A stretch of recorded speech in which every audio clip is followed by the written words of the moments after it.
තුන්දත් බොරුවක් මට ඉතින් අන්න හදිස්සියක් කියලා ලොකු ප්‍රශ්නයක් තියෙනවා කියලා මට මැච් එක බලන්න ආසාවට මම ආවේ. සීල් සම්බරයක් හදලා පාන් කන්නවා ඒක. මාත් ඉන්නේ කාලෙකින් ගෙදර ඉන්නේ. හදලා දෙනවා ඒක. මොකද නඩුවෙක් වෙනවද ක්‍රිකට් ගහනවා මොකද දෙකින් දෙකම කරනවා. මේ හරිච්චම් මට වෙච්ච දේ කියලා හිතාගෙන ඉන්නවා.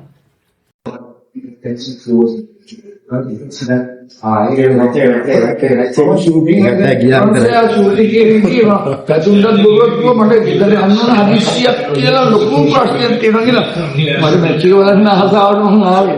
අපි ඉතින් හොයගෙන අද ඉතින් මම කිව්වා කියලා රොන්ඩයා දැන් ඉතින් ගෙදර ඇවිල්ලා මට ආසෙ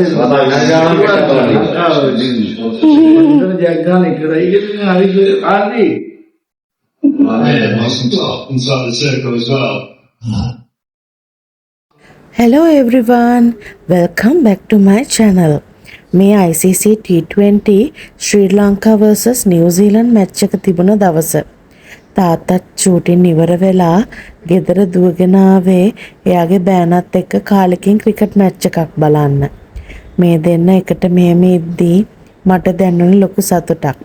විකට් එකක් ගියාම අපේ කොල්ල 6 පාරක් ගැහුවාම දෙන්නගේ රියැක්ෂන්ස් දකිද්දි මට හිතෙනවා මේ මොහොත මගේ ඇස් වලින් දකින්න මං කොයිතරම් වාසනාවන්තද කියලා. මගේ හස්බන්ඩ් ගෙදර ඉන්නේ හරිම කලාතුරකින්.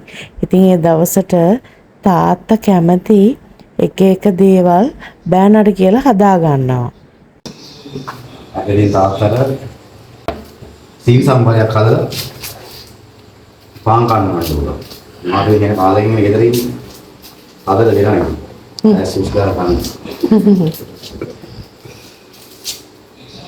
ඇත්තටම මගේ හස්බන්ඩ් ගෙදර ඉන්න දවසට 3 වේලම උයන්නේ එයා තමයි. එයා උයන කෑම හරීම රසයි. එයා හොඳ මහත්තයෙක් විතරක් නෙමෙයි හොඳ බෑනා කෙනෙක්. එයා කවදාවත් මගේ අම්මා තාත්තා නංගි ඉල්ලන කිසිම දෙයකට නෑ බෑ කියපු කෙනෙක් නෙමෙයි. දුවෙක් විදිහට සහෝදරියක් විදිහට ඒක මට ලොකු බ්ලෙසිං එකක්. මගේ බෑන හදනවනේ ලුණු සම්බෝලයක් කියලා වැඩන්නේ. මම චෙක්නේ ඉතින් කිසියකට නෙමෙයි. එයා ඉන්න කාලේ අපේ හොඳ සංගීත විදුලියකින් දැන් එයා නැත්නම් අපේ දුවන හදන්නේ කියන්නේ කියලා. පොඩි කාලේ මම ජීවිතේ ඉච්ඡා තමයි. මම මොනවාද කන්න පුළුවන්. මේ chance ගන්න කිව්වා.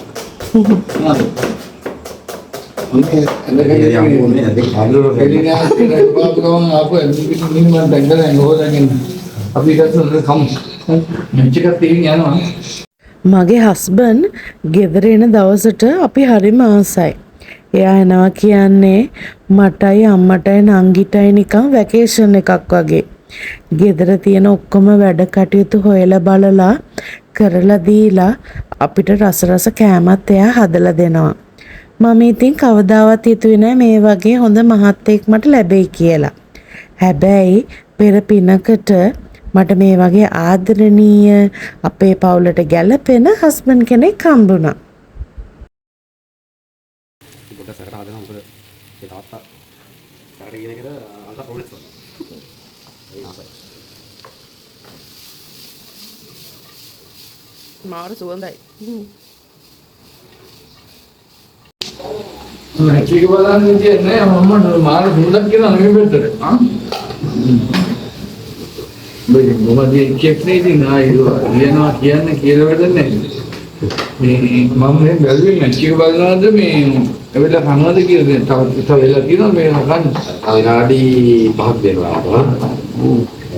දැන් අපි හොඳයි 88ට විකට් 6ක් ගෙනලා දෙනවා අපිට ශ්‍රී ලංකාවට හොඳයි ඉතක්. මැච් එක බලලා එන්නේ නැහැ. අවවාලේ රුම් ගියා දැන්. ඉතින් තියෙනවා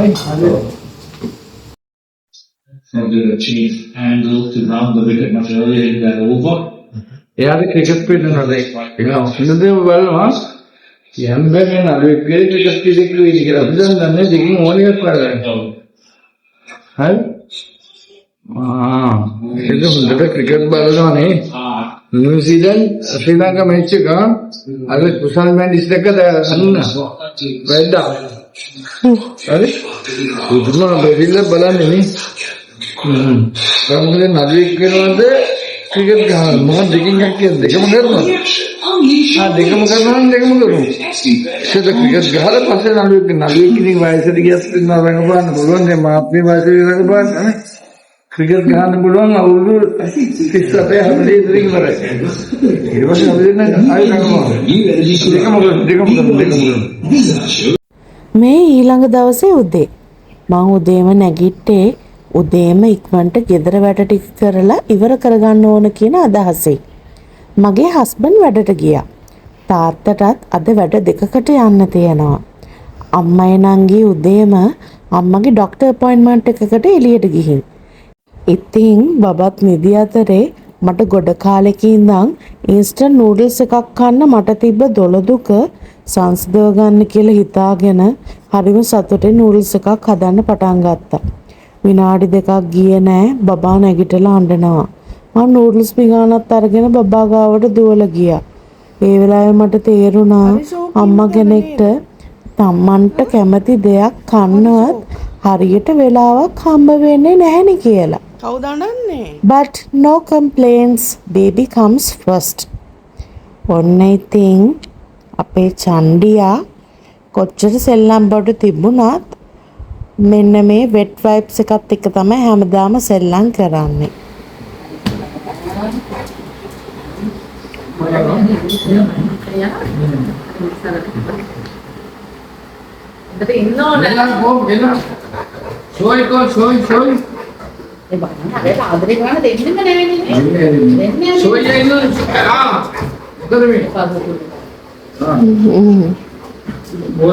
සෙල්ලම් කරලා වෙලාවක් නැහැ.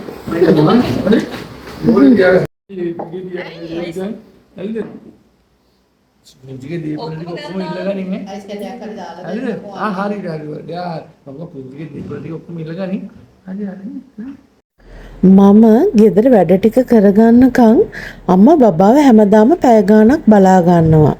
ඉතින් අම්මවයි බබාවයි මෙහෙම දකිද්දී මට හිතෙන්නේ මගේ අම්මා එදා වගේම අදත් එහෙම්මමයි. එයා අපි හැමෝම ගැන තාම ගොඩාක් හොයලා බලනවා. කරදර වෙනවා. එයාට රෙස්ට් එකක් නැහැ.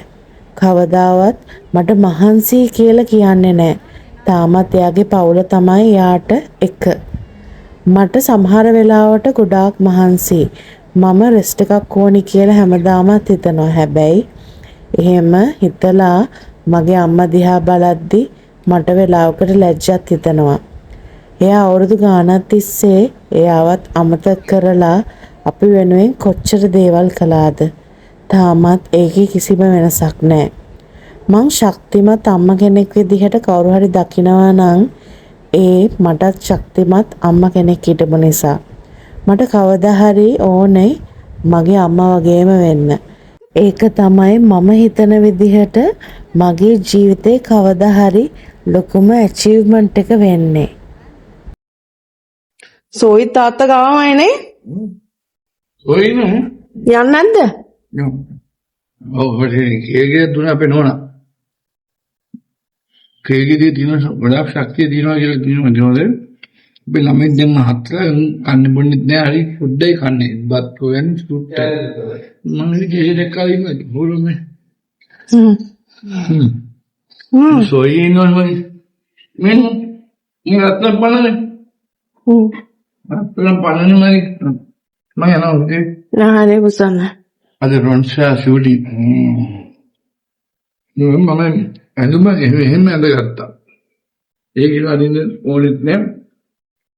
ඒ ඉන්නේ චරිතෙට වෙන ඉලක්ෂණයක් එක වෙනකන් අපි තාරුකාණන්ගේ ඉන්නවා අපි ගැටත් එක වරබන. අපේ තාත්තට මේ අවුරුද්දට අවුරුදු 57ක් වෙනවා. පව් ඉතින් එයා තාමත් අපි වෙනුවෙන් අපේ පවුල වෙනුවෙන් උදේම නැගිටලා වැඩට යනවා. මම ෆ්‍රිජ් එක අරනකොට දැක්කේ මගේ හස්බන්ඩ් මේ මට යන්න පහසු වෙන්න මේ ලුණු සුදු ලුණු තක්කාලි ඔය කරපිංච චුට්ටක් එහෙම කපල ගිහින් තියෙන අද උදේ පැටට යද්දි. එයා කොහොමවත් එහෙම තමයි හරියම හෙල්ප්ෆුල්. බබාගේ වැඩයි ගෙදර වැඩයි එක්ක මට මහ ලොකු දේවල් උයන්න වෙලාවක් නැහැ. හැබැයි එක ව්‍යංජනයක් එක්ක මස් මාළු මොනවා හරි පොඩ්ඩක් එක්ක සිම්පල් දෙයක් මම රසට හදා ගන්නවා. මෙහෙම කන්න මම ගොඩක් ආසයි. ඔන්න ඉතින් අපේ චණ්ඩිය බයියන් කාලා නෙමේ නාලා. දැන් ඉතින් මං යව නාවන්නත් එපේ. මේ ඉතින් එදා දවසේ රෑ හැමදාමත් වගේ බල්ලොන්ට කෑම අන්නන වෙලාව තමයි මේ. මේ දෙන්න බලන් ඉන්නේ මේ දෙන්නගේ ඩිනර් එක හම්බ වෙනකම්. තාත්තේ මොකද කරන්නේ? අපි මේ මෙන්දින් හටි වරන් හොදන සයිස්කට වැදලා තියෙන්නේ ගෙදර ඉඳලා ලොකු දුවලා ඉතින් දරුවෙක් කරදර කරනවා යාගේ ජීවිතෙත් එක්කත් යා වැඩ කරනවා ඊටසේ අපේ නෝනාගේ වැඩි මුළු පුරාදියා බලන් ඉන්නවා යාගේ ඇදෙන ලොක දැන් අනදල කාලේ කොහෙන් හරි වැටේ කියලා බයට යා ළඟදලා ඉන්නවා දැන් ඉතින් හටි වරන් ඔක්කොම ඉතින් මන් තමයි හොදන්නේ දැන් මම ඊදර කරන්නේ වැඩෙන් කරන වෙලා තියෙනවා. දවස් තිස්සේ කැමරාවක් ඉස්සරහා ගොඩාක් මහන්සි වෙලා ආවත් මගේ තාත්තා කවදාවත් මං උදව්වක් ඉල්ලුවොත් බෑ කියලා නෑ. මුළු ලෝකෙටම එයා නළුවෙක් විතරක් වුණත් ඒ මගේ අප්පච්චි. අපේ පවුලේ තරම් වටින දෙයක් එයාට නෑ. මම පොඩි කාලේ ඉඳන් හොඳ තාත්තා කෙනෙක් යටතේ හැදුන කෙනෙක්. අපිට රෙස්පෙක්ට් කරන, අපිව කෙයා කරන, අපිව ආරක්ෂා කරන පවුලටම හැම යුතුයකමක්ම කරපු තාත්තා කෙනෙක් මට ඉන්නේ.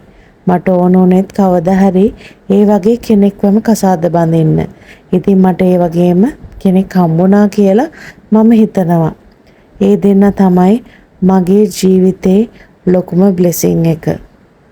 අද මට තේරුනේ එක දෙයයි. ජීවිතේ කියන්නේ පර්ෆෙක්ට් දෙයක් නෙමෙයි. හැබැයි ජීවිතය ඇතුලේ මට හොඳ තාත්තා කෙනෙක්, රත්තරන් මහත්තයෙක්, ඒ වගේම ශක්තිමත් අම්මා කෙනෙක් ඉන්නවා. එයාලා තමයි මගේ ජීවිතේ ලොකුම හයිය. ලොකු දේවල් ඕන නෑ මට මගේ ජීවිතේ. මට මේ හොඳටම ඇති. ආයෙ ඉක්මනින්ම ලොග් එකකින් හම්බ වෙමු.